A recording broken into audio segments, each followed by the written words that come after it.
Amnaya Pithas that were established. In the south of the country, we have two very significant mathas, the Sringeri Matha on the mounts of Sringeri, and another Kanchi Kamakoti Matha, presently in Kanchipuram. And we have numerous such Shankaracharya Mathas, the heads of which are treated as none other than Shankaracharya himself.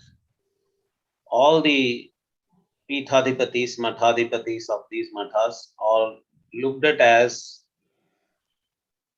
the present forms of Shankaracharya. They are called Shankaracharya. They are called Jagadguru Shankaracharya. And we have many other spiritual organizations in the country which follow Shankara Vedanta, Shankara Advaita Vedanta. We are using the word traditional because these spiritual organizations are modern organizations. Today we are going to discuss about traditional mathas like Sringeri Matha, Kanchi Matha, and many other mathas spread all over the country, including Puri and Dwaraka mathas. To discuss this important topic, today we have three important panelists. Dr. C.S. Yogananda, Shri Surendranath Chandrakant, Professor S. Venugopala. Let me briefly introduce these highly erudite and knowledgeable scholars and observers of these traditional mathas from a traditional perspective. Let me start with Dr. C.S. Yogananda. Dr. C.S. Yogananda got his BSc and MSc in mathematics degrees from Bangalore University. He obtained his PhD in mathematics in 1990 from the Institute of Mathematical Sciences, Chennai, which is part of University of Madras, working under the guidance of renowned number theorist Professor R. Balasubramanian. After his PhD, he spent 2 years in the Punjab University, Chandigarh. Dr. Yogananda's research interests are in the areas of number theory, especially algebraic number theory, modular forms of elliptic curves. He is interested in mathematics teaching at all levels, school to advanced level. He was active in mathematical Olympiad programs in India from 1989 to 2003 and was involved in the training and selection of the Indian team to international math Olympiads. In 2005, he moved to Sri Jayachamarayan Rajendra College of Engineering, Mysore, to pursue his passion for teaching in the undergraduate program. He is very interested in the interface of mathematics and technology and has contributed to many IT tools for Indian languages. He is involved in the creation and maintenance of the portals advaitasharada.sringeri.net and kamayogavaisharadi.in, among many such archives. He was a founder editor of Samasya, a triannual journal for school students, and was a member of the editorial board of Resonance, a journal for science education published from the Indian Academy of Sciences, Bangalore. He is the author of several research and survey articles in various journals. Besides mathematics, he is interested in classical music and mountaineering. Surendranath Chandrakant. Surendranath Chandrakant is a columnist and speaker on various topics relating to India's history and specifically the traditional knowledge systems. He is the consulting editor at Indica. Surendranath has run workshops on the 6 Vedangas written on issues of cultural encounters that India has had in the past several centuries, received basic training in Vedic chanting, and is an avid student of ritualism across cultures. Surendranath has been a software engineer for 25 years and has undergraduate and master's degrees in technology from IIT Bombay. He lives in Chennai with his wife of 22 years and 2 children. Professor S. Venugopalan is basically Professor Venugopalan. Professor Venugopalan is basically a Vedadhyayin. He had learned Krishna Yajurveda Taittiriya Shakha up to the level of Kramantam. Later, he joined the Shiromani degree course of Madras University, run by Madras Sanskrit College, Mylapore. He pursued MA Sanskrit from same Madras University and learned German language for 5 years. He pursued research in Sanskrit Vyakaranam and got the PhD degree awarded in 2002. He taught Sanskrit for students of Ayurveda at Sri Jayendra Saraswati Ayurveda College, Department of Health Sciences of SCSVMB University, Kanchipuram. Currently, he is professor at Kanchipuram University and guides several research scholars in Sanskrit. Has presented more than 30 research papers on various subjects like Vyakaranam, Ayurveda, and Yoga. He is a member in several professional bodies and examiner for various universities. All the 3 Mahodayas, welcome for this very significant discussion, which I am confident will clarify many questions that contemporary observers of traditional mathas have in their mind. Let me just start with the significant question that let me also start with Indica Academy's 3 main goals. As Sri Harikiran Vadlamani, the founder of Indica Academy, keeps putting it in 3 P's. The first is preservation, second is protection, the third is promotion. Preservation has got to do with continuing the tradition as it has been for millennia in this country. Protection deals with the countering of attacks on our culture and traditions. Promotion is the spread and development and improvement of our cultures and traditions. Among these, my observation is that the traditional mathas are doing the job of preservation in a very robust way. And in the process of preservation, these mathas are involved in the preservation of Vedadhyayana, Shastradhyayana, and Achara of various levels. Acharana, Kratu Acharana, Yajnacharana, etc. Dr. C.S. Yogananda ji, on the basis of your experience with mathas, what do you think is the level at which it is going on now, these preservation activity in the traditional mathas in the country? Yeah.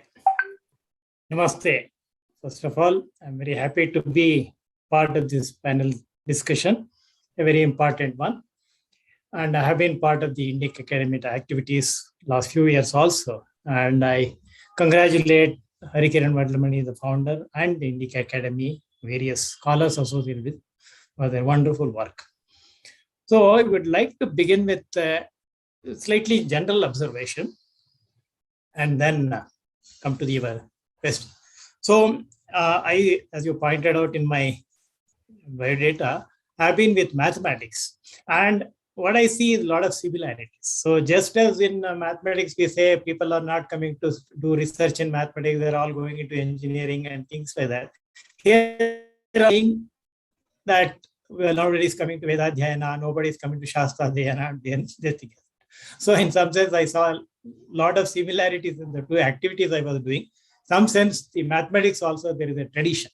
So that is the background of many of my statements, because another reason is I would expect the audience to be also of similar mental this thing, rather than traditional people listening to this panel discussion. So I would be talking from that background. So I was happy to note that the mathas, which have been established thousands of years ago, are still able to hold on to the tradition and continue. And it's not just 1 day, 2 days, this kind of thing, it has to. So let me give, and I have been thinking about this question ever since this panel discussion came up. So the purpose of any institution in general, from a general point of view, is, let me first put the problem. So I would say when an institution exists in time, it evolves, and another important feature is that it acquires a lot of followers. So in the beginning, maybe it's few, but then as time goes on, many more people of various backgrounds and various expectations join the stream. And then it is the strength of the matha itself, which will be called into question in steering it in the correct direction. Okay. So this is by way of introduction. So if you could rephrase your question again, I would go on. What would you like to do? The Vedadhyayana, Shastradhyayana, Yajnacharana, and other Achara Acharana. Yeah. At what rate of success the mathas are able to do this? Yeah. So here I believe just as the thing evolves, technology produces new tools and things like that, and it is imperative on the this thing to use all these things to. So currently in the beginning, when this recording and all started, there was some discussion on whether Vedas can be recorded and reproduced at will by many people at different places, etc. Then in some sense, it sort of came to be accepted by the society and by the mathas also, that this is imperative and it has to happen. And how to make best use of this technology to continue our legacy and also preserve the pristine nature of it.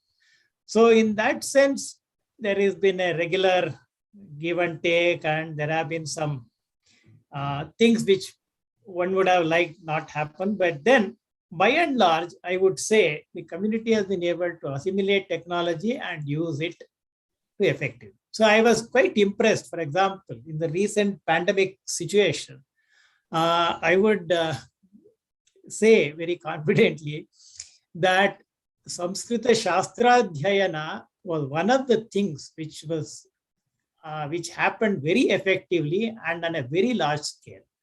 I would think that the pandemic helped the Shastradhyayana to a great extent, mainly because of technology, and there were lots of recipients. So Shastradhyayana using technology is one level, and Vedadhyayana is yet to get to that level. So I would say the Shastradhyayana and Vedadhyayana are going on at a fairly expected level. And then use of technology, and maybe there are some negative aspects of it, but they have been low. And as far as the mind this thing goes, the traditional mathas are not opposed to this in a direct way. Yeah. Okay, Yoganandaji, I think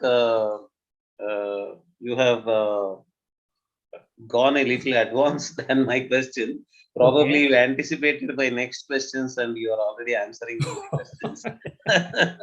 I started with the question of how, for example, Veda Pathashalas and Shastra Pathashalas are running. So, Professor Venugopalanji, can you just give us at least a statistical figure or an amount, a quantitative kind of picture of how much of the Veda Pathashala and Shastra Pathashala and other Yajna Charana and Smriti interpretation, all such works are going on in traditional mathas, inside the matha, and with the funding, with the grants from the matha in different places also, Veda Pathashalas and Shastra Pathashalas are running. What is your observation about that, Professor Venugopal? Let us come to contemporary situation, technology, exploitation in the next round of questions. Currently, actually, what is the state of the situation? Professor Venugopalan, please unmute yourself.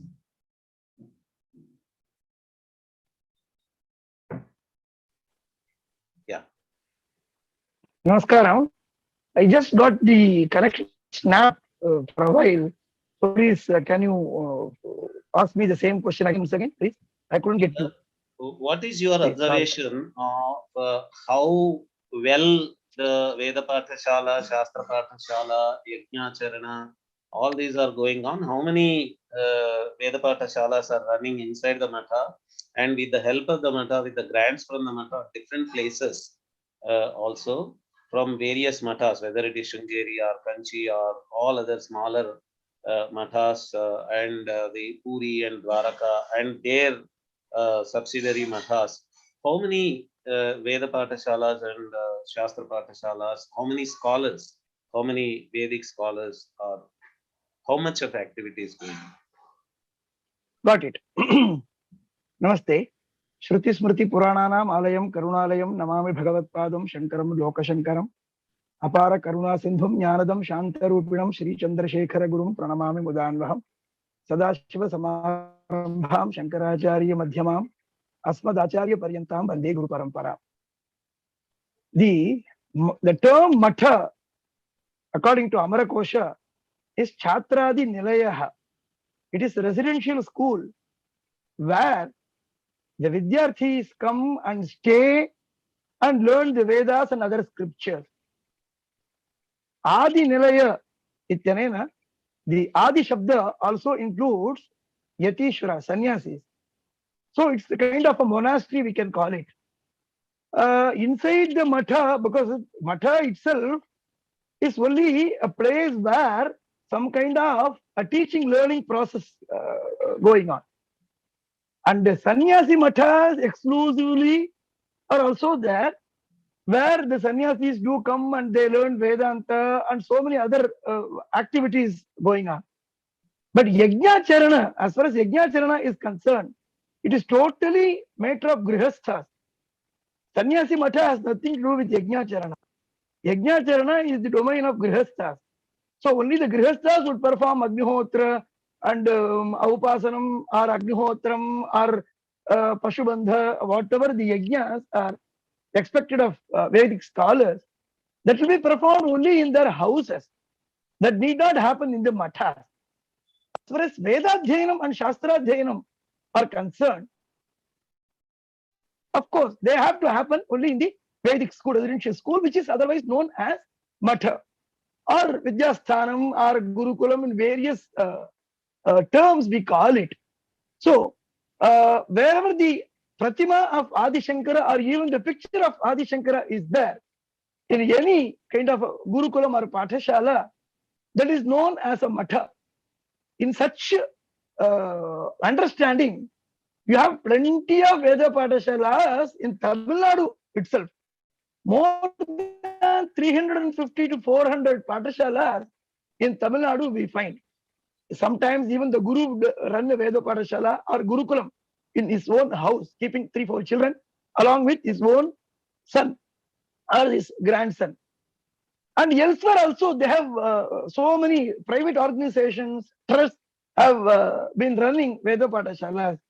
So in my understanding, as I am being the member of Ujjaini's Maharishi Sandipini Rashtriya Veda Vidya Pratishtanam in the capacity of member in various committees, I understand that there are some 2,500 Veda Pathashalas across the Bharatam, right from Tamil Nadu to Manipur.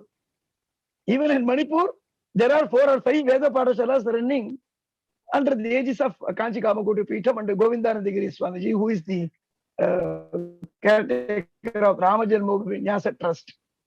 So, Veda Pathashalas are more in number, and somewhat Shastrams are now taught in Sanskrit universities run by Government of India, and various other traditional mathas are also running Shastra Pathashalas. So, we have a good number of Veda Pathashalas and always reasonable number of Shastra Pathashalas we find running across the country here. So Matham as a Shakti Peetham or whatever, be it the Sringeri Peetha or Kamakoti Peetha or any the Dwaraka Peetha or Puri Peetha, they need not run all the Veda Pathashalas within their premises, but they sponsor Veda Pathashalas at their own facilities. In such case, we have plenty of Veda Pathashalas under the aegis of Kamakoti Peetham, and of course I heard that so many Veda Pathashalas under the sponsorship of various trusts that are running across the country. More than 2,500. Very good number of students are now joining Veda Pathashala system, I could call it rather. Sri Surendranath ji, what is your observation? How happy you are with the promotion of Veda Dhyayana, Shastra Dhyayana, preservation, I should say, preservation of Veda Dhyayana and Shastra Dhyayana and other traditional activities by mathas? Namaskara. Sadashiva Samarambham Shankaracharya Madhyamam Asmadacharya Paryantam Vande Guru-Paramparam Apara Karuna Sindhum Jnanadam Shantarupinam Sri Chandrasekhara Gurum Pranamami Mudanvaham. Thank you for giving me this opportunity. So, in across India, as Professor Venugopalan pointed out, there are thousands of Pathshalas, thousands of Veda Dhyayana Vidyarthis who are participating. There are some areas in the country where we could do better. For example, in some of the central Indian regions like Chhattisgarh, Odisha, and Madhya Pradesh, we could do better. Uttar Pradesh, Himachal, and Uttarakhand, we are doing well in India. We could do a little bit better in Haryana and Kashmir, probably sometime in the future. So these, and of course, the places like Manipur and Assam. Assam also, I have seen Samaveda Pathshalas and Veda Dhyayana Vidyarthis from Assam also attending events in Chennai. So the two main, if we look at the issues across India, the two main issues that I am able to see, I am able to observe are A, it is an issue of people or full-time people who are involved in managing these pathshalas. Very often what we find is it is people who are coming into this field after their retirement from their regular corporate vocation or a government job, and then their time frame for when they are able to do it is probably from the age of 60 to probably 70, 75, after which physically they will not be able to carry this out. On the other hand, if you have people who are in their 30s who start this work, and for which we have to come out of the thinking that somebody who runs a matham is necessarily, or a Veda Pathshala or a Shastra Pathshala, or does some Shastra Dhyayam, support Shastra Dhyayis, necessarily has to give up everything and lead a life of, while they will lead a life of penury. It need not be a life of penury. It need to be a life of basic amenities, ability to stay in a house, ability to send their children to school, etc. These kind of basic amenities should be provided, and that is one area where we need to improve. Second area is, of course, the perennial issue, which is that of finding Vidyarthis. One Acharya who said that he found funding. he found the Mathams premises were available in a very good place in Karnataka, in a very well-off district in Karnataka. The local people in that town, they were very glad that a Patashala was coming up, and they were very willing to support with all kinds of facilities and amenities. The only problem was he couldn't find Vidyarthis. So the big problem is, how do we find Vidyarthis, and how do we ensure that a Vidyarthi does not necessarily only have to become a Purohita? Veda Vidyarthi should not be restricting their life to only Paurohityam, and they should be able to do other things also, but also be Vedadhyayis. So that these are the two challenges I think that we have to surmount. And in this sense, the role of the traditional Pithams, such as the Shrungeri Sarada Pitham or the Kanchi Kamakoti Pitham, is enormous, because simply because of the kind of following that the Acharyas have, and the weight that is given to their words among the general public. So these are some things that we need to improve on. Yeah, exactly, Surendranath ji. Your observation that gradually we are losing Vidyarthis to these Pathashalas is a very significant problem. Recently, I received a WhatsApp message, audio message from someone, and it was about a Samaveda Pathashala in some Telugu speaking area close to Eluru. I thought that he was appealing for funds. So I wanted to hear. I went on hearing what he was saying, but the whole audio ended up in asking for Vidyarthis. He was begging for Vidyarthis. He was saying, please send students. He was not asking for funds. He was not asking for grants. He was proudly claiming that he has enough funds, enough grants, enough facilities, everything. But he was requesting parents to send Vidyarthis to these Pathashalas. So that is the real situation. Let me share frankly that when I was young, like many observers of traditional mathas, I also used to think that traditional mathas have to go modern. They have to do some modern things also. And at that point, I was sitting with Swami Advayananda Bharati from Shringeri Math. In his Purvashrama, he was Tummalapalli Ramalingeshwar Rao Garu, a great author and poet. Then he was asking me a question in return, as a retort. He was saying, okay, Nagaraj, if you make these mathas from traditional to modern, then if anyone wants to know how tradition used to look, for example, how traditional Veda Dhyayana used to happen, or how traditional Shastra Adhyayana Adhyapana was happening, how traditional Shastra approach actually looks like, then where will you be left? Who will be left to show you, at least to showcase? The rishis that we talk about in kavyas, in all the literature, you have never seen them. And if you want to go and see where they are and how things happen, where is the place for all this to happen? It is only the traditional mathas which are actually struggling to keep the tradition intact under heavy pressures of getting modernized. They are resisting that pressure, and they are preserving the traditions as they are intact. Please understand the pain that goes into preserving under pressures of modernization, under pressures from contemporary society, was what he was saying. And I was completely agreeing with him, and I was completely with him, and I realized that I was completely wrong in expecting that the mathas have to. And actually, I was asking one revenue official, and he was saying that why should I be asked to remove my shirt? Why should I be asked to wear a dhoti, vesti, when I approached the Swamiji. My question to him was, okay, what do you, how do you respond if the Swamiji comes with a pant and shirt?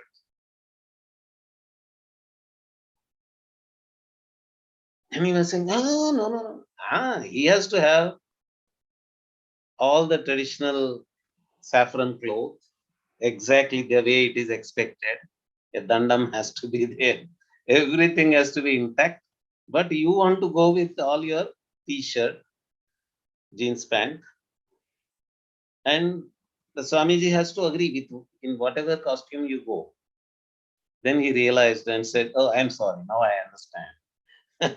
That the objective of the Matha itself is to preserve the tradition. And what is being asked from me is the minimum of just at least changing some amount of costume. He is not even asking me to go in complete dhoti also. The traditionality of a matha is required because you have to go, for example, when I said Smriti or Dharma Shastra, my observation was that people used to go to seek answers to their questions of Dharma. What Dharma says, whether, for example, the incident I remember was that there was a woman whose husband left home for several years. And all the neighbors were asking her to get the rituals of widowhood, turn into a widow. And this woman went to Matha and asked the Swamiji whether she has to follow the neighbors or not. And there are many such critical questions of Shastra. Then who has to answer? Who will answer these questions? Where is the final authority? Where you go? In a village, the villagers might go to the Shastri inside the village, the Purohit inside the village. But there are such nuanced questions where he escalates the question upwards. When the question is escalated upwards, where is the final point where it goes? Where is the final authority that decides what is that nuanced question and how that has to be answered? So the role is not limited to just Veda Adhyayana Adhyapana or Shastra Adhyayana Adhyapana. In Telangana, we have our Chief Minister KCR. He is known for organizing yajnas, yagas, so to say. And when he was performing a huge yaga, huge yajna, people knew that it was being conducted under the aegis of Sringeri Matha. What has Sringeri Matha got to do with yajna if it is only a grahastha activity? The chief minister sought the help of a matha only because for him that is the final authority for guidance if a yajna has to be performed. So there are many other roles that the mathas are playing, conducting Vakyartha Sadas, conducting Shastrartha Sadas regularly, and creating an environment of Shastra Charcha, creating an environment of a healthy spardhaya vardhate vidya. So greater and greater scholars are emerging with that. And I went to modern universities, Ramakrishna Math University and other places also, where Sringeri trained scholars are teaching in contemporary Sanskrit universities.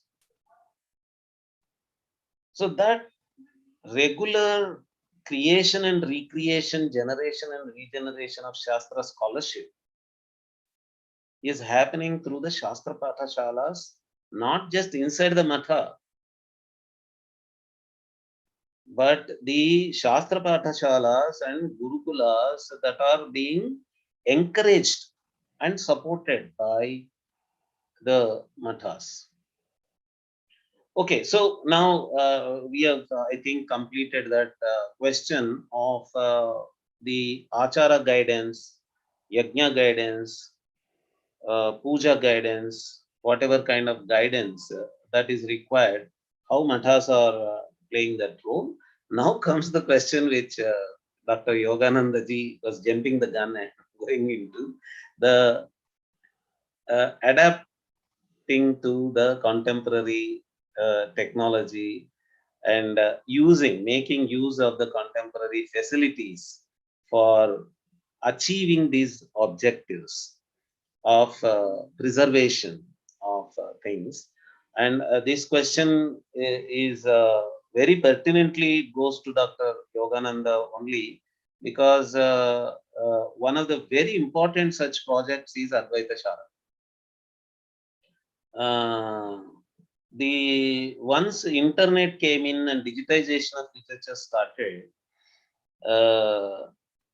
it was actually very curious to see how a very erudite matha like Sringeri Matha, which has such a involvement and dedication for Shastra preservation, how would it get into that digitization and hypertext linking activity and archiving and the search facilities, all that.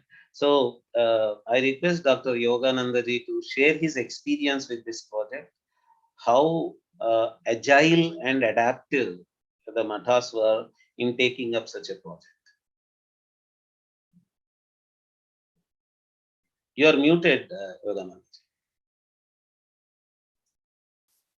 Yeah, thank you very much for the kind words about Advaita Sharada. So this actually I got into it in about 2004, 2005, preparing the Advaita Kosha by the Yadutore Mata, Yoganandeshwara Mata. So then I said, okay, let me use the technology which we have been using in doing searching in mathematics and things like that. So I somehow assumed that Shankaracharya's words being so basic and so important would already be available in the net. And then I thought maybe from there I will extract the words and then index them. But then to my great disappointment, I found that it was not done. So I thought that's a defect which has to be, a lacuna which has to be corrected, and set about taking this. And then once you start on this, I was quite surprised at the help I got. So I started off with the Adhyatma Prakasha Karyalaya, the resources and all. And then once it was done, I was also, one of the things I had made points right at the beginning was that once this is made, it should be made available from a very authentic place. So I approached Sringeri Sharada Peetham and Jagadguru Mahasannidhanam Bharati Tirtha Mahaswamigal was immediately. So he said, yes, it has to be done. Our Parameshti Guruguru has already brought out the works in the form of books, which are very important. But now we have to have more reach and more access. So it's a very good idea. And he blessed the project in 2014. And we were able to do that. And I would like to immediately give one the fruit of this project.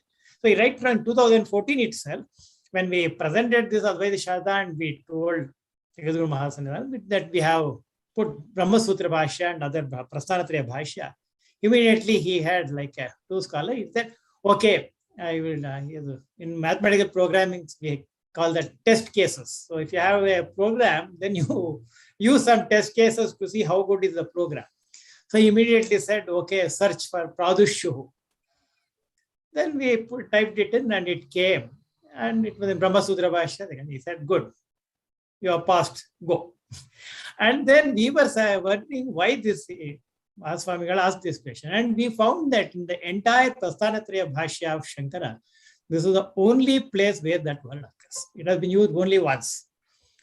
So we were, so when Acharya spoke about this in his Anugraha Bhashanam, there was this Mahabaleshwara Bhatta, who was the Vyakarana Vidwan, who is in the Sringeri, but he is residing there itself.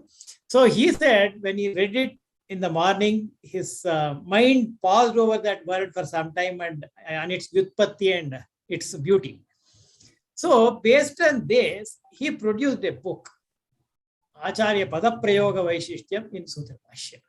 So this is what I call generation of knowledge. So it's a beautiful book available because Bhagavadpada Shankara's usage of Sanskrit is supposed to be very good. So that is what I would say one of the very first significant fruits of this Advaita Sharada. And I was very happy to get complete support. And when I said we have done the Prasthanatraya and now continuing it is Sringeri Mutt's responsibility and their blessings, Acharya immediately blessed it and said yes, and provided 5 Vidvans from the Sringeri Sharada Peetham who are continuing.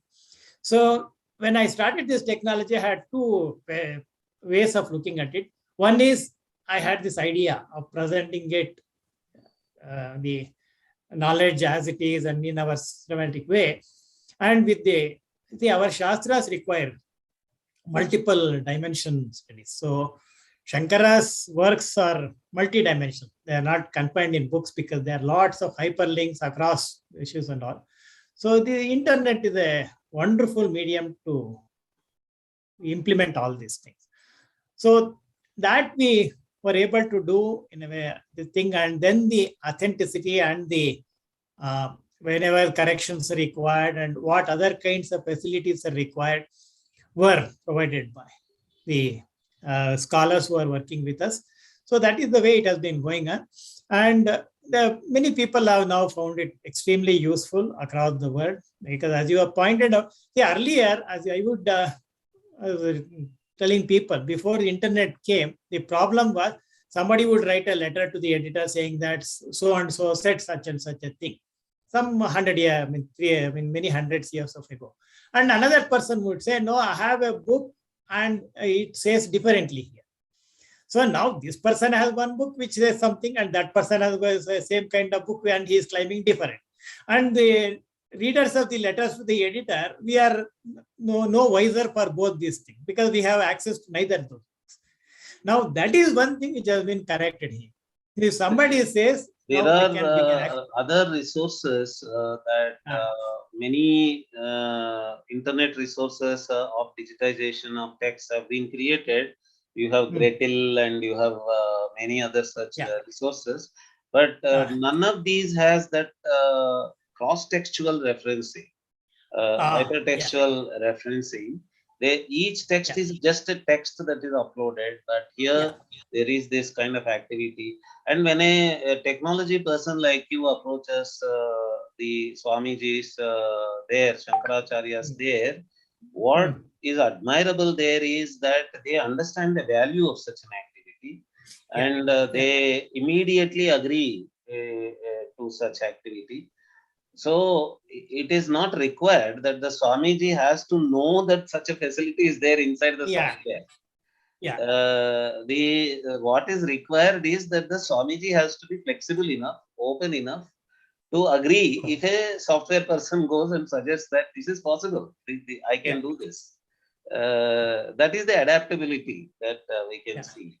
And with regard to the Kanchi Kamakoti Matham website also, whenever we see questions that are discussed among scholars with regard to tradition, many articles that are uploaded on the Kanchi Kamakoti Matham website, they are the ones that are being quoted.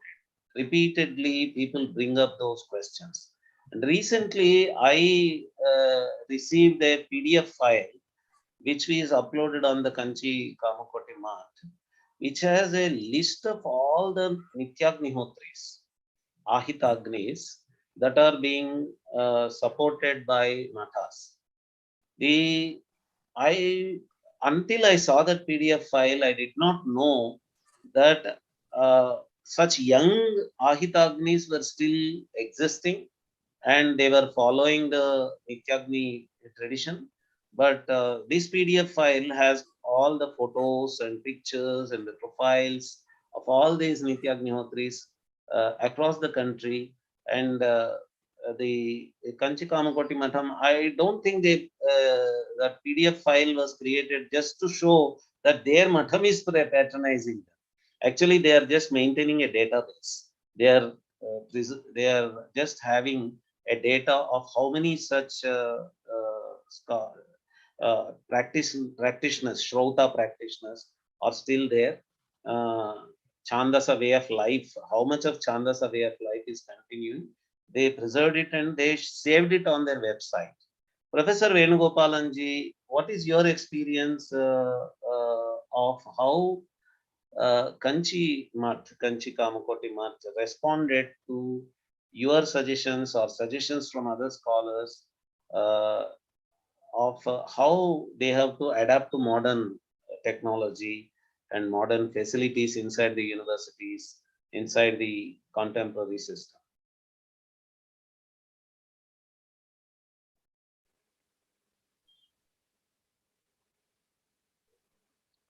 Digitization of our scriptures and through search engines, improving the quality of search and finding out the exact paragraphs or portions that we needed to consult with. All these things are happening in so many places. And we are really happy that efforts from Sringeri Matham is going in very big way, and it is highly useful for all these scholars across the globe through internet. All these things are very fine. Even I have understood and came to know that foreign scholars like Sheldon Pollock are also approached by the Matham to help in doing research and bringing out some valuable research on the behalf of Sringeri Matham. All these things are very good things to know. As far as Kanchi Kamakoti Peetham is concerned, we have plenty of manuscripts, old manuscripts collected from various branches of our Kamakoti Peetham. All are now brought to Kanchi University, where the Namami project, National Manuscript Mission of Government of India under Ministry of Culture, the digitization project is also going on. The metadata is collected, and all those needed by Government of India is now being supplied by the university staff members with the help of Sanskrit scholars. Myself is one of the directors of one of the projects of this metadata collection and digitization of rare manuscripts, and again deciphering. All those things are also happening in our universities. All these things are taken care of. Absolutely, there is no compromise on modernizing what are all the facilities that we have without compromising on our traditional value system, whatever it is that's going on elsewhere. But inside the Matham, preservation of our, as Nagaraji put it in the perspective, that practicing of Chandramonishwara Puja and other rituals related to Matham are also taken care of, where modern technology is not required, but only the commitment from the individuals required, where people needed to be shown how the acharas and anushtanas are observed, how to be practiced in our day-to-day life. So many cultural classes. Even today, we are conducting Brahmacharis training class orientation program at Kanchipuram in Hyderabad, where Swamiji is now camping. All these activities are also happening where modern technology has nothing to do, where people need to be present in person and observe things and put them into practice. So both these things do happen in our facilities, and it is, of course, attracting so many youngsters in observing our values and performing our rituals like Sandhya Vandanam. And even so many youngsters are attracted towards Upasanam. Almost now we have found 25 to 30 modern software engineers performing Nitya Upasana Pradasaya. In Bangalore, we have a person who is now guiding them. Now almost 30, 40 people performing, because now the work from home has almost become order of the day. Even though the institutions have started opening up for offline this thing, but still so many people prefer online mode of working in the software area. So these people voluntarily take up the work from home option, mode of working, and they perform Agnihotram. 2-3 people have taken up Agnotra Adhanam, and so many people have taken up Aupasanam. This is how the traditional mathas inspire youngsters to take up the traditional achara anushtana system, and that is greatly going on with the blessings of Acharya Swamiji and so many this Agnihotra Sadas, Panjanga Sadas. Every year we conduct Agnihotra Sadas where all the 140 odd Agnihotris across the country from Jaipur, Udaipur, Madhya Pradesh, Uttar Pradesh, Himachal, all those Agnihotris do come to Kanchipuram, stay there for 3 days and involved in the deliberations on the practice of Nityagnihotra and so many other Anushtanas related to Shauta Yajnas that do take place, and Panjanga Sadas takes place. Advaita Sabha, where scholars like Manidravada Shastri, Maheshwara Nambudri, Devadatta Patil, all these scholars are invited and they do deliberate upon Advaita Shastra twice a year for 3 days there. And every Guruvar, there is a Shastra Vakyartha Sadas going on at Kanchipuram regularly for past 35 years, since 1975 without a break. And crores and crores of rupees are spent on Sambhavana of scholars, and Shastra Pada in the Tenali Pariksha is sponsored by Kamagodi Peetam. All these are offline things where modern things are not required. Even the Harikishan Vadlamani Ji is supporting the students of Tenali Pariksha. And these are things both offline and online, traditional, modern. All these things are happening everywhere. And it is very much encouraging for the society to see that the traditional value system is also being observed. Wherever the modern facilities are needed, that is also appropriately put into use. All these things are very, very encouraging as far as my understanding of the current system and scenario is concerned. Yeah, thank you very much, Thank sir. Surendranath ji, before I go to you, I remember how Shankara channel is, it's a modern technology, how it's a television channel, how it is broadcasting, telecasting the Nitya Puja in the mathas, and how people in millions are able to watch the Nitya Puja as if they are right there in Sringeri or right there in Kanchi. They are able to watch the pujas there. How that way technology is also being used. I remember that. And Surendranath ji, as a person from technology, what is your observation of the adaptive nature of traditional mathas in achieving their objectives of preservation and all that? How much they are adaptive? How much they are flexible to the use of technology?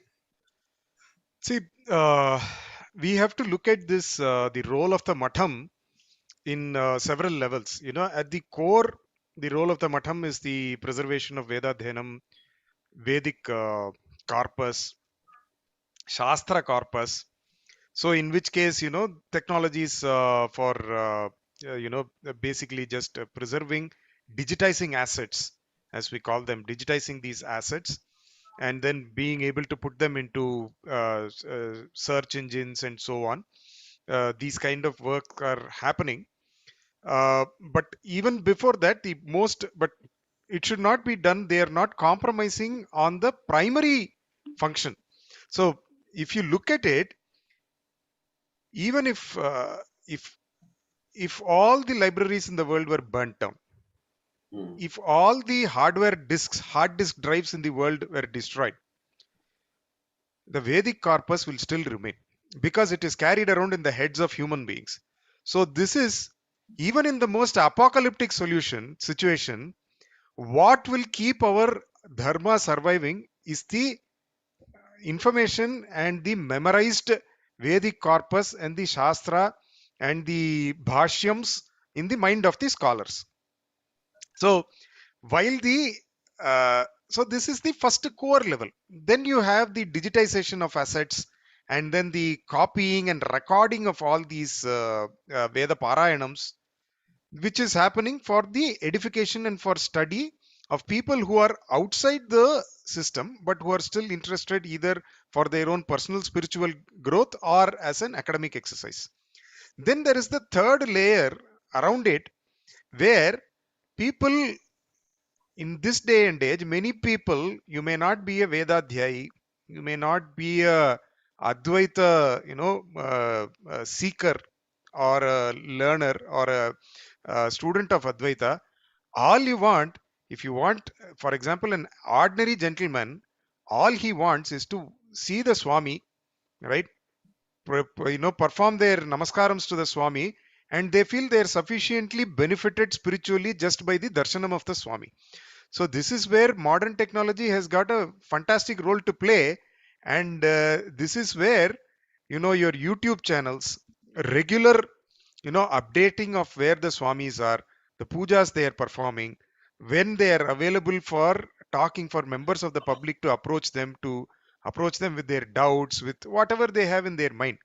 See, even after, even the highest, greatest scholar, the greatest Advaiti, as long as they are, in physical form and eating food with salt mixed in it, they will have certain things in their mind which they will need to go and speak to someone or just seek solace. And I feel that the Mathams, their role in providing this solace to people is vastly, underrated. And insofar as the Swamis of the Sringeri or the Kanchi Matham is concerned, one of the biggest values that the Matham is adding to society as large is the number of people who just come for the darshan of the Swamis. And in that sense, the technology has performed a phenomenal role.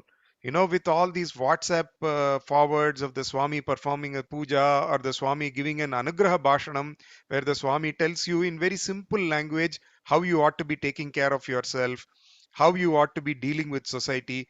So I believe that technology has a great role to play. And in this third layer, that is where the Mathams have done a sterling job in, adapting technology.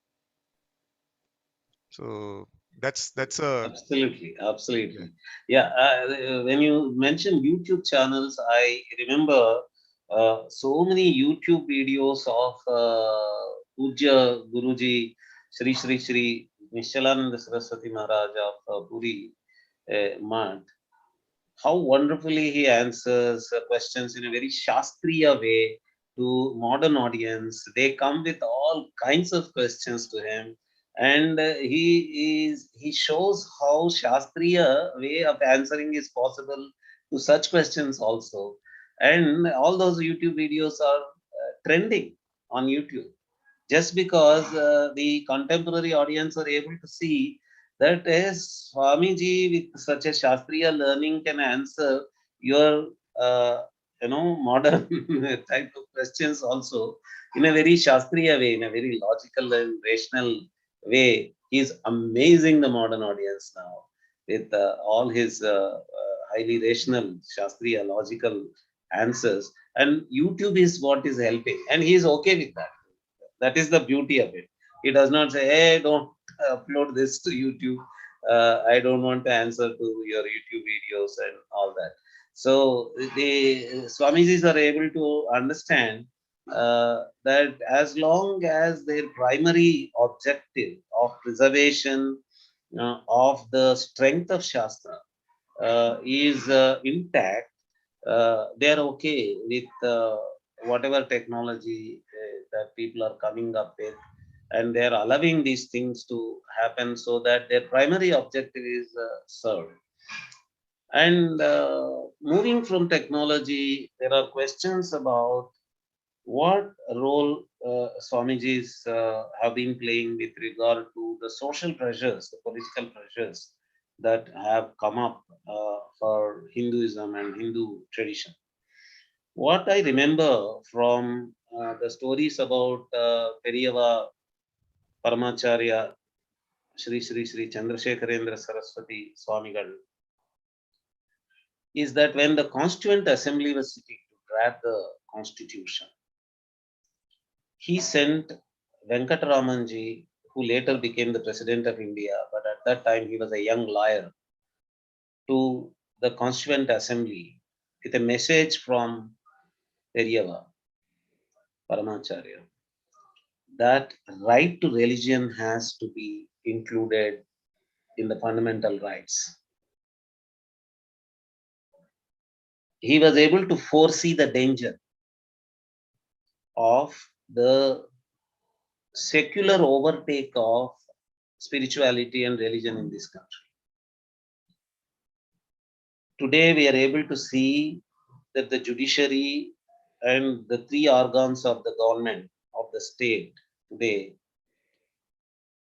are actually doing that secular overtake of religious affairs. But at least to a certain extent,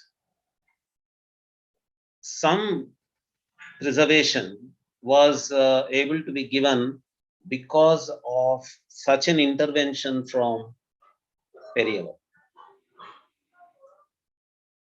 And then we come to the later Pithadipatis of Kanchi Kamakotima, like Sri Sri Sri Swami Jayendra Saraswati Swami.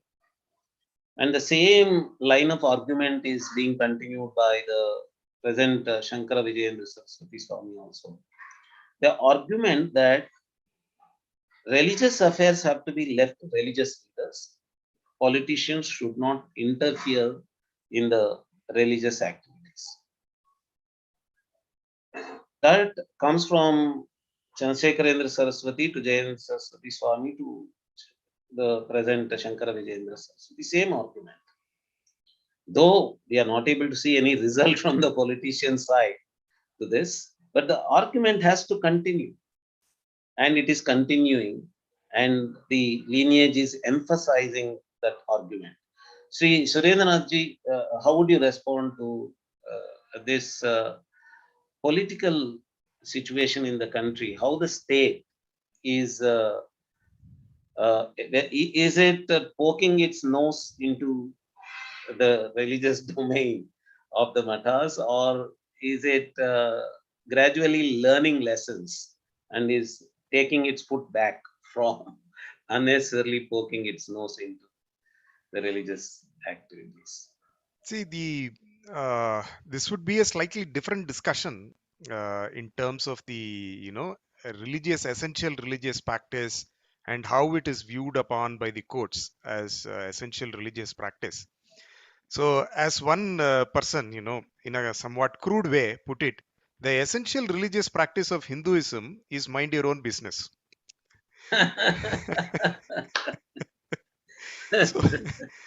So, the state in that sense has to become somewhat Hindu, in that the state has to maintain order.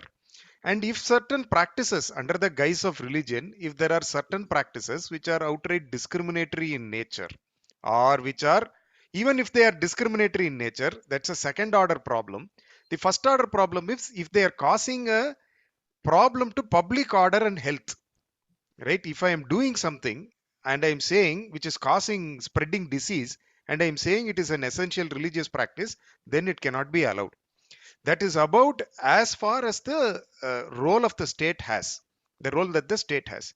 But in terms of judicial and legislative overreach, the mutts and the swamis especially have had a phenomenal role to play in restricting the role of the state, some of which we can state in public, some of which cannot be stated in public, how they have influenced and they have, of course, this has not been through any coercion or anything. It has been through dialogue and through gentle advice and gentle guidance towards the people in power. And through these methods, the swamis have guided the role of the state in that it steps back from a lot of activities that the people, that the state was interfering in people. So, having said that, the relationship between the state and the Acharyas is a fairly uh, complex one, in that you cannot just have the state step back and let the Acharya be on their own. There are certain things that the state needs to do in terms of probably not just not for state funding in today's relatively prosperous India. State funding is not such a big issue, but the role of the state in being able to protect the activities of the matham, and into being the role of the state in keeping certain inimical factors away from the activities of the matham. So if there is sponsored, if there is sponsored abuse or certain criticism, targeted and if I may say, uh, motivated criticism, then the state has a role to play in moderating the role of the criticism, and and the state should not take sides in the criticism. But on the other hand, we have seen that governments, regardless of their ideology, many governments have been, and individual politicians have engaged in this kind of behavior for by playing to the gallery and for certain crowd pleasing uh, results. So there the state has a role to play in keeping this the wall between the religious practice and the swamis and the political environment not coming into conflict with each other. Yeah, absolutely. Yes, that was a very balanced answer, Surendranathji. Actually, people would have thought that you could have actually said that state should not play any role at all, but it is always give and take. Professor Venugopal. I would like to cite an incident happened in 1983 during the M.G. Ramachandran's ADMK rule in Tamil Nadu. R.M. Veerappanji is still alive, is almost hitting 100 now. Who was the HRNC minister then? The MGR ministry brought in a new amendment to the HRNC Act where the commissioner of HRNCE is vested with the powers of appointing successors to the Mathams and Adhinams. Actually, it is the prerogative of the incumbent Acharya to appoint someone as his successor. Whom to appoint, whom not to appoint, when not to appoint. All these are the prerogatives of the Mathadhipati, who are the heads of the Mathams. Like appointing a minister is the prerogative of the Prime Minister or the Chief Minister of any assembly or Lok Sabha. But state wanted to have that power, and even the Mathams and Adhinams needed to ask permission from the commissioner to appoint their successors also, and to bring in someone or to remove someone from the Mathadhipatyam is also the power vested with the commissioner of HRNC. Almost all the Mathadhipatis joined together and they collectively made Jayendra Saraswati Swamiji as the head of the, they all came to Kanchipuram and complained to Mahapariva, Chandrasekharanda Saraswati Swamiji. He lent his full support to the Adhinam. Yes, this is the prerogative of the Sadhu Sangha or Dharma Sthapanam.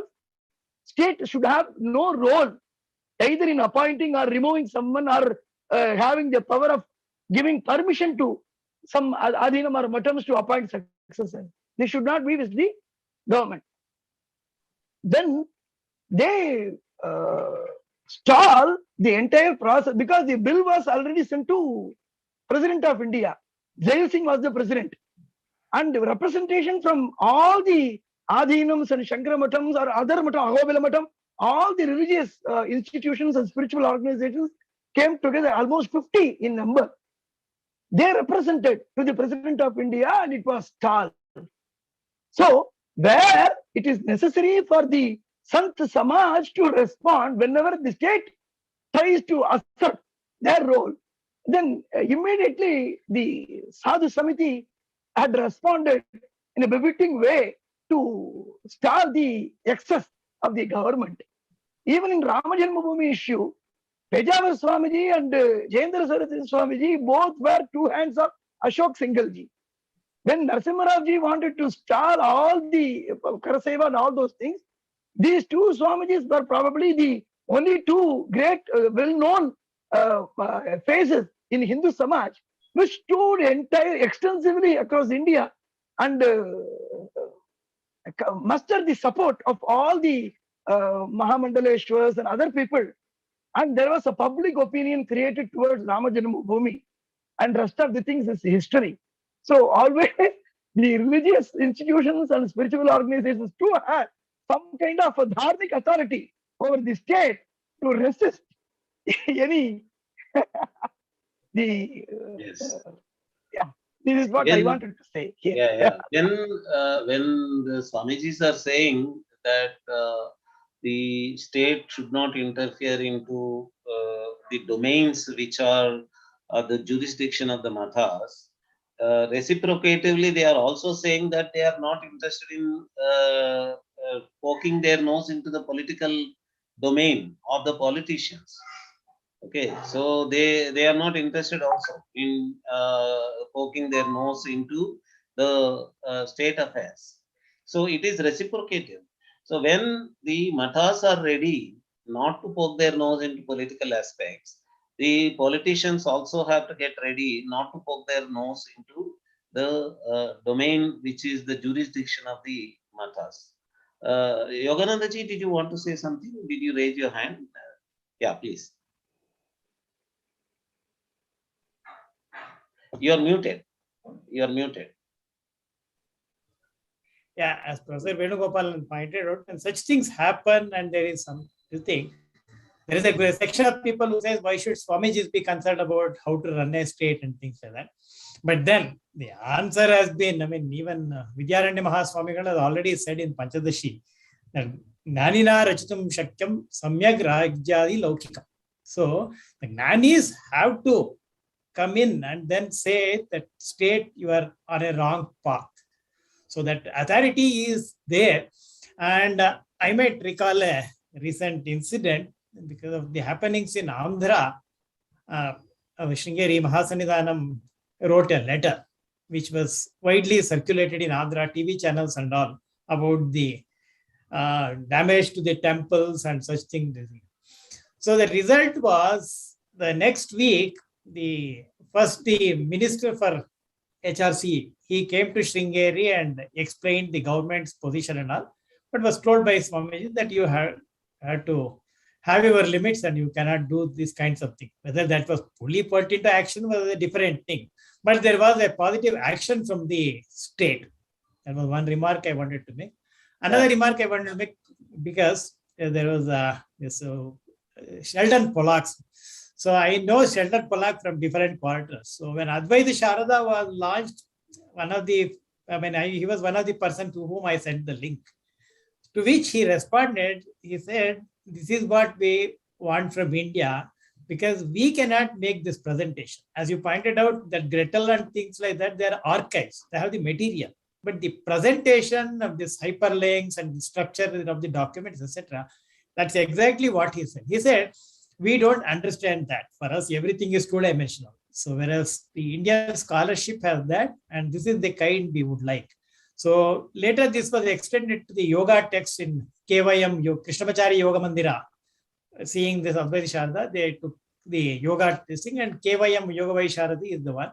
So I would like to actually make it across all Shastras so that the fundamental scripts of our Sanatana Dharma are available for anyone to view in this thing and has necessarily link. So in that connection, I might say that we are applying the sanatana.in, which will have all this.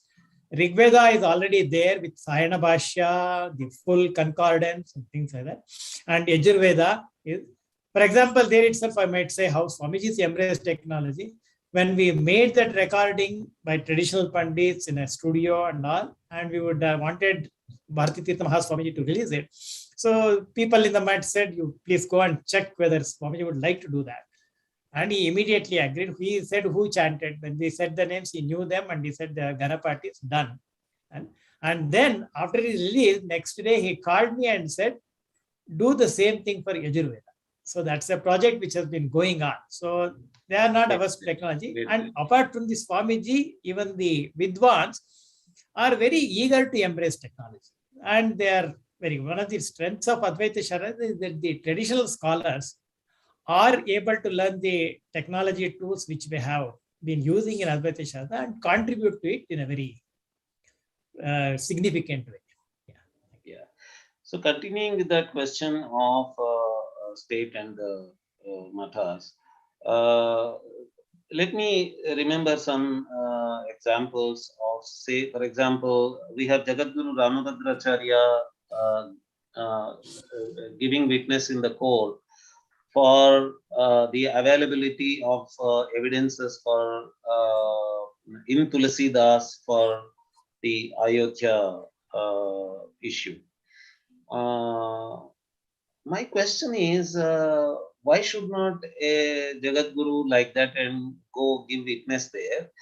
The question belongs to such a religious leader, such a scholar, such a traditional scholar. Then who else will go and give witness? It is his job. It is his role. And during the Ram Janmabhoomi hearing, there were questions about whether the deity is an entity, is a legal entity or not. There were questions of whether the place itself, Hala itself, is a legal entity or not. All such questions, which are judicial questions, legal questions, which need to have evidences from Shastras, from Itihasas, from Puranas, from Smritis. Who else will answer these questions? If judiciary wants answers to these questions, who else can they approach? And who else has a role to play in answering these questions?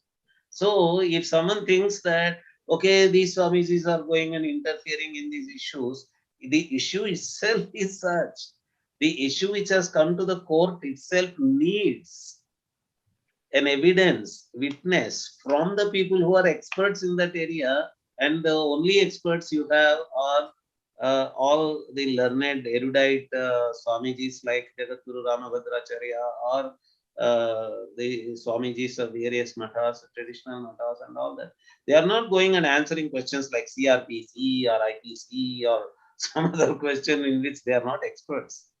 They don't even claim to be experts in that area. The question very much belongs to them.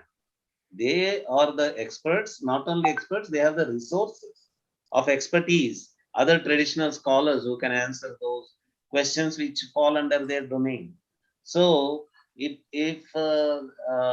anyone has a doubt that why should they interfere in these kinds of things, as long as judiciary or any other organ of the state has needs answers to the questions which belong to the expertise domain of the traditional mathas.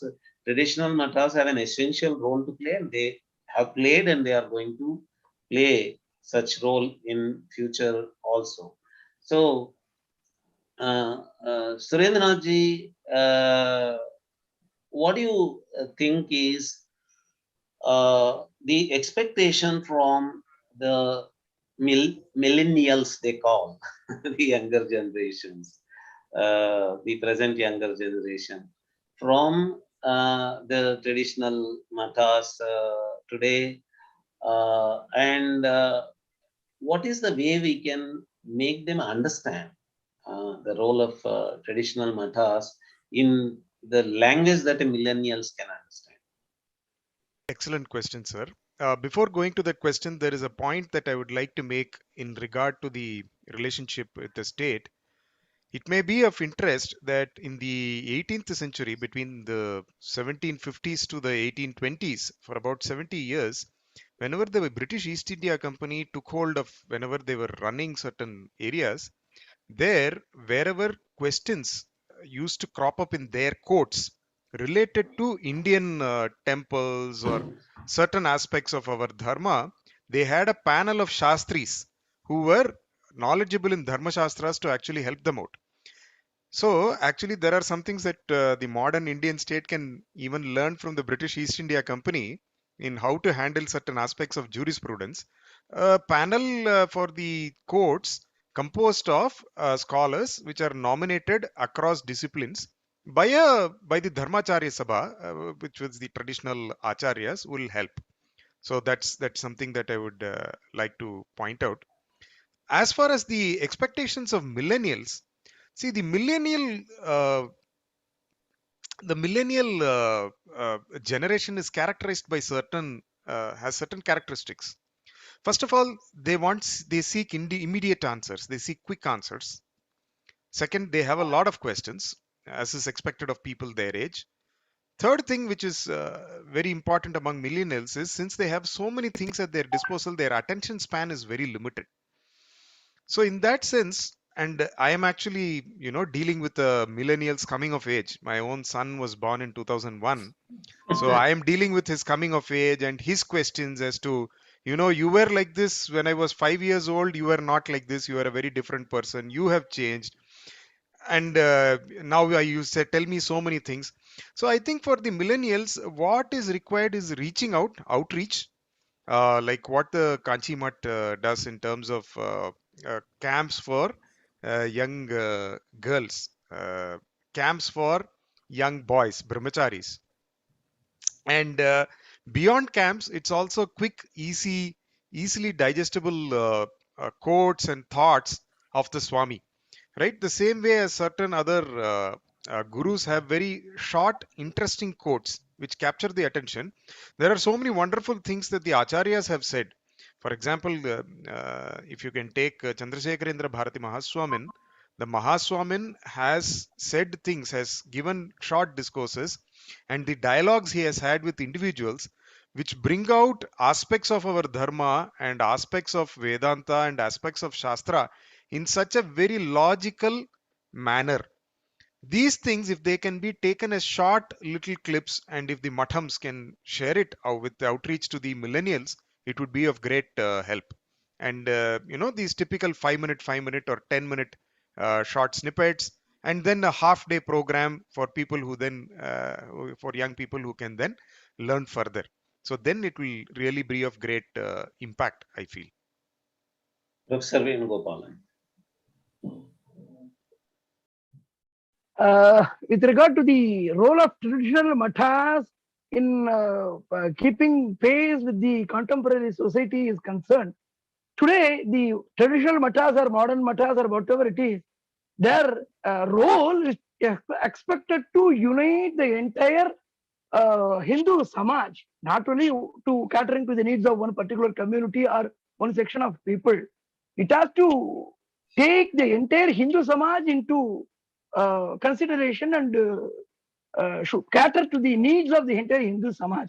In such thinking, the Acharyas have already started in 1970 Hindu Samaya Mandram, where the Andal Tirupavai is been printed in small booklets.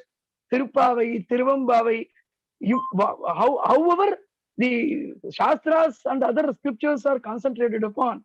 The same amount of Shraddha was shown to Tamil literature also, as far as in Tamil Nadu is concerned. Also in elsewhere, the Jayendra Swami, with the help of Tirumala Tirupati Devasthanam, could print Sarvajana Devata Puja Paddhati for everyone, even for a modern, what is to be recited in the early morning, Pradasmaranam, Hasta Darshanam, Karagriya Sate Lakshmi, Karamadhya Saraswati, what is to be recited during Bhojanam, what is to be recited during the Yatra, what is to be recited during the Shayana. All these things were printed in 70s with the help of the Tirumala Tirupati Devasthanam. So many small booklets, Shiva Puranam and Devaram, Tiruvachakam, and so many other things where every member of the Hindu Samaj is able to participate in the activities of the Matham, and also they can owe their allegiance to Sanatana Dharma through the Matham. So the Matham was always, even it could organize Deepa Puja in the fishermen's area. Even the gadis of the people who live in the lower strata of the society, Swamiji used to visit all the bastis also. I had accompanied personally to various places in 90s along with Jayendra Saraswati Swamiji, where even the fishermen's houses and small Mariamman temples he used to visit and call other people. Lower strata of the society people will come there. They will perform Velaka Puja, Deepa Puja. This is how the entire Hindu Samaj, cutting across all the caste and creeds of the people, all whoever is the member of Hindu Samaj, they should not go out of our Hindu fold. So that conversion, preventing the conversion is one of the main activities of traditional mathas also. In that way, Kamakoti Pitam, whatever it has been doing and has done so far is phenomenal in order to keep the flock together. is something I like to share with the audience here, because it is also part and parcel of traditional mathas. Not only preserving Vedas and Shastras or the domain, these are also the domains of the Shankaracharya, because Shankaracharya is the Acharya of the entire Hindu Samaj, not only for one section of the society. So this is the perspective we need to develop. And of course, all the Shankaracharyas are doing so many other things. And we are very, because Tamil Nadu, as you know, is a special state where atheism rules the roost here in the society. So parallelly, we need to keep pace with the Dravidian stocks in keeping the spirit of Hindu Dharma, Sanatana Dharma, in the minds of the young people and old people, and whoever is interested in Hindu value system is now being taken care of by the activities of the traditional Matha. This is what I wanted to share with the audience. Thank you for the opportunity. Thank you very much, all the scholars, all the experts with regard to traditional matters. In fact, actually, we could have taken the views regarding various other mathas also that are working in the South Canara area of Karnataka, in the close to Udupi and Gokarna and other areas also. There are so many mathas close to Mysore also. There is Krishnarajanagara also. There are other Shankaracharya mathas. Actually, I met a Shankaracharya coming from North India while I was in Kanyakumari. He comes from North India. He was a very young Shankaracharya. He came with a very small team of Naga sadhus and other people also. He was traveling. His Peetham was traveling all the time. And probably there are hundreds of such mathas spread all across the country. Traditional mathas, which are playing a yeoman role in preserving and protecting and promoting our Sanatana Dharma in a very big way through Veda Adhyayana, Adhyapana, Shastra Adhyayana, Adhyapana, Achara Rakshana, and Kratu Rakshana, and in all ways.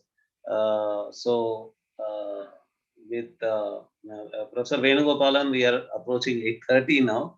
So please unmute yourself and please conclude. Only one sentence I just want to add here, that my humble request to the society is to all the Anaya Pitas, Shankaracharya Pitas to come together and put up a common face to represent the Sanatana Dharma and guide the society. Now there is a gap I find between the Shankaracharyas, and all the Shankaracharyas should come together in the same platform for the common cause that helps the Hindu Samaj, Virat Hindu Samaj, in a greater way, so that entire Hindu Samaj also coming together along with the Shankaracharya Swamijis or whoever it is, the Dharma Acharyas, to work for a common cause. This is my humble request to Indica Academy, to all the Acharyas for coming together on the same platform for the cause of protecting our Sanatana Hindu Dharma. Thank you.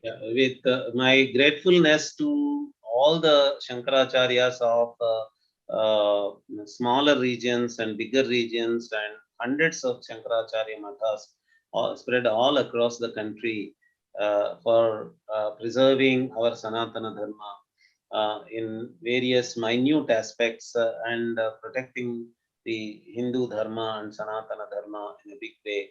Thank you very much to my Sashtanga Pranamas to all the Swamijis, all the Shankaracharyas, and the three experts who have come to enlighten us with regard to the questions about the role of role of traditional mathas in contemporary Hindu society. Thank you very much. Thank you. Sarve bhavantu sukhina, sarve santu niramayaha, sarve bhadrani pashyantu, ma kaschit dukkha bhag bhavet. Thank you.